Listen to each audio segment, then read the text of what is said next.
The Mercedes G-Class is one of those models that has seen so many variants, variations, and versions throughout its history that it would be difficult to describe them in a single article. Therefore, we'll focus on the model produced since 2001 after a major facelift, which most of you could still drive today.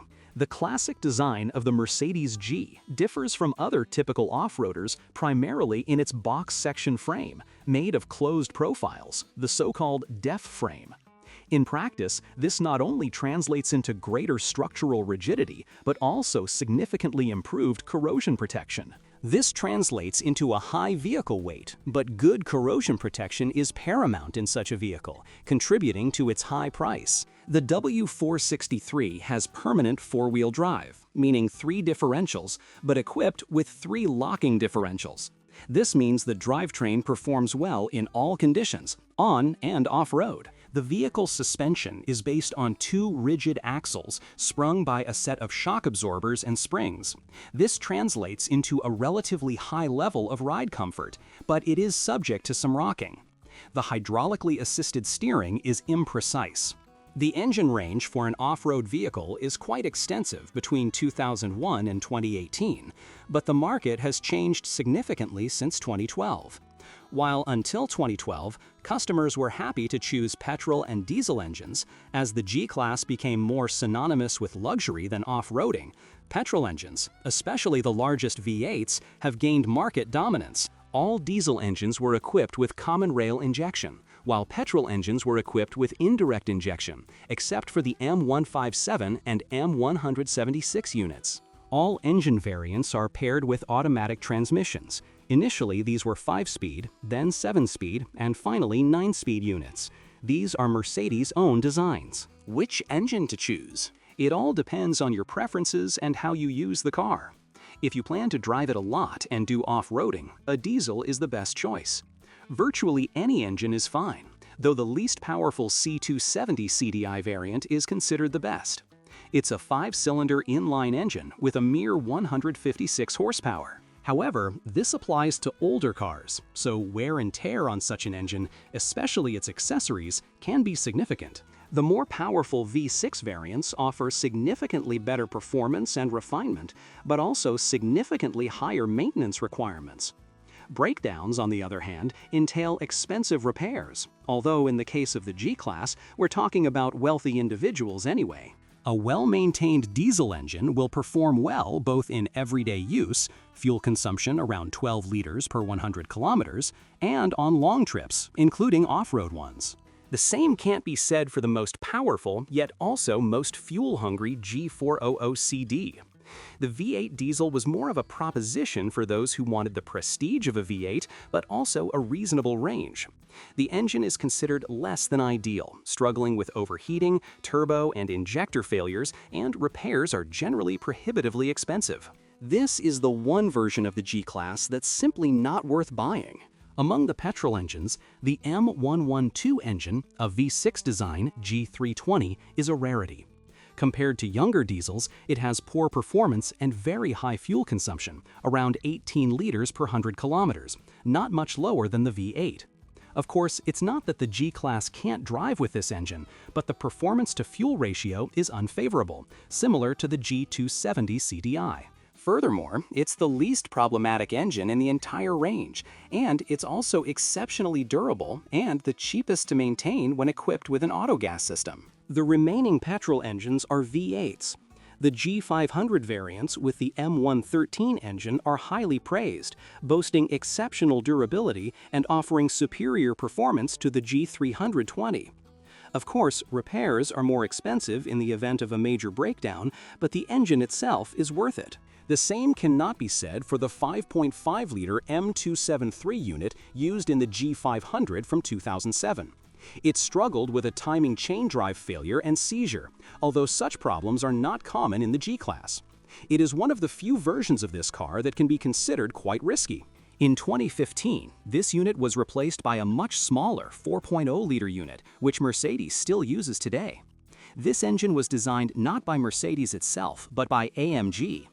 The M176 is still a relatively new design, equipped with 2 turbochargers and direct fuel injection, but so far it has received good reviews. The AMG variants, especially the later ones from 2012 onwards, are slightly different cars than the standard G models.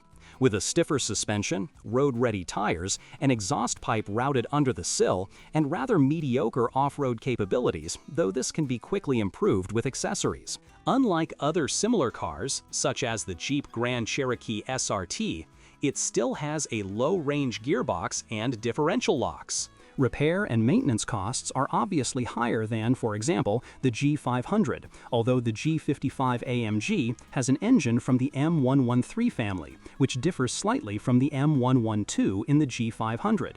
Since 2004, it has been equipped with a supercharger. It was installed until 2012 and is one of the most sought-after cars on the market, as the engine itself is incredibly durable and its performance is on par with the later G63 AMG.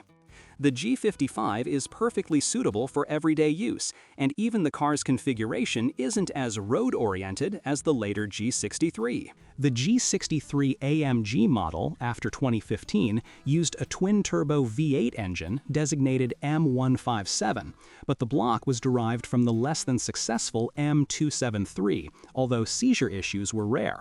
Regardless, buying such a car seems risky. The G63 with the 12-cylinder M137 engine is also worth mentioning, but it's no longer a road car, but a collector's item. Considering its numerous faults and very high repair costs, that's a good thing. Less unique is the late-model G65 AMG, though still very rare, with the more successful M279 V12 engine. It was produced from 2012 to 2018. Although the frame is highly resistant to corrosion, like every off-roader on the market, the G-Class also struggles with rust. This is primarily on the bodywork, which isn't a major issue for such cars, though it can be quite distressing in the luxury version. Due to the bodywork's design, 1970s, water can penetrate the interior. It's not just the bodywork that rusts, but also the door hinges. In fact, every time you service your car, you should thoroughly inspect the bodywork and chassis for corrosion and address it immediately. Because after a few years, you'll need to have the bodywork replaced, if you care about aesthetics. If you look under the car, you'll likely notice a lot of corrosion on the frame, but it's superficial. It's not as serious as in other off-roaders that don't have closed frame profiles. However, it's worth protecting the frame when mounting suspension components, as they aren't as strong as the frame itself. A common problem for G-Class owners is the windshield cracking from stones thrown from other cars. Due to its shallow inclination and simple shape, it's vulnerable to such impacts, so it's wise to have adequate insurance. It's also worth being aware of this before buying a used car, as a windshield that doesn't match the others is usually not the result of an accident history. Another problem with every off-roader, including the G-Class, is the sagging rear door hinges with the spare tire. The more off-road driving, the more likely this is. It's also worth remembering to open the tailgate on slopes or in strong winds. This can easily damage the hinges and potentially injure someone. Unlike older G-Class models, cars from 2001 and especially from 2012 have significantly more equipment, including electrical systems. Failures of individual equipment components, including lighting, are much more common. These failures are usually caused by mechanical or corrosion damage. Sometimes, a control unit responsible for a specific area of the vehicle's equipment needs to be replaced. Leaks are among the most common yet costly faults. These most commonly affect V6 diesel engines, but also air conditioning and power steering systems. A major advantage of the Mercedes G is its drivetrain, which, from the gearbox to the axles, is among the most durable among off-road vehicles. Properly maintained, the gearboxes, transfer case, and axles last almost forever. Unfortunately, in practice, these mechanisms are rarely serviced, which can be a significant expense when purchasing an older car with high mileage. However, durability must be distinguished from strength. In a Mercedes G under normal use, these mechanisms are very durable, but not so much when subjected to rough terrain. With large wheels and off-road tires, they aren't as resistant to overloads as those in, say, a Nissan Patrol. Furthermore, the front axle tends to bend when subjected to harsh off-road conditions. Less durable are the spring and damping suspension components, which, due to the vehicle's weight, require replacement quite frequently. In cars used for touring, it's best to opt for accessories with higher durability. The steering rack has a relatively low seal, although its durability is relatively good. To sum up, the Gelände is not as armored as many people think when we talk about the W463 model from the 2001 model year. It is much heavier than the previous ones, more advanced in terms of electronics, and requires servicing. Of course, it's still a very durable car, but only if treated the way G-classes are typically treated. Don't take the durability test video series from Whistling Diesel, where the host demonstrates just how much a G-class can endure, entirely seriously.